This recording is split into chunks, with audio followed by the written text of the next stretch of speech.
April 3rd, 1974, a tornado hit Louisville and just almost gored out the east end of our city. It was one of the most devastating nights I can ever recall. Absolutely terrified me. I don't remember ever being so hurt, so frustrated, so crushed. Next morning we got out and tried to go check on 2 or 3 friends of ours, and we go barreling across the city. They stopped us at one particular intersection and made us take a different route. Well, we made our turn and we go cruising around and have to pass what was Gaga Woodward's house. The house was demolished. 2 or 3 walls were standing, roof was gone, beautiful trees gone, garage completely flattened out, and a car with a frame twisted. It was absolute devastation. The brunt of the tornado came right through her backyard. It was terrible.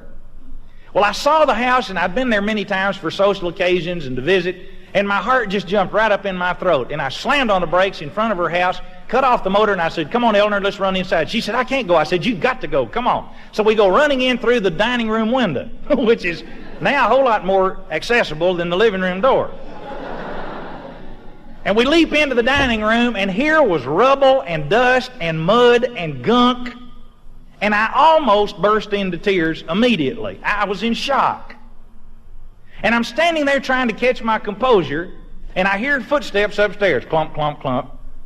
So I walk over to the stairs and look up, and I said, "Gaga?" And she came to the head of the stairs with some old beat-up grody clothes on that she was cleaning up the rubble with, holding a chandelier in one hand. And she looked down at me, and I didn't know what do you say to somebody standing up there holding a chandelier, you know? She came right down the stairs, put her chandelier down, put her arms around my waist, and buried her head in my chest.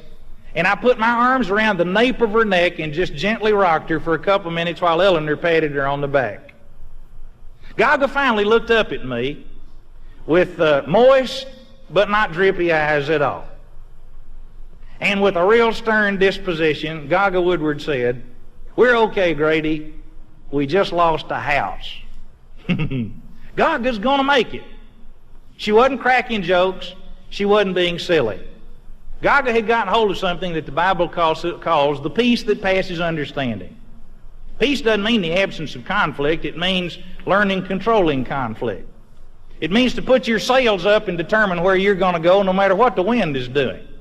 Peace is the ability to go through the valley of the shadow of death and not around it.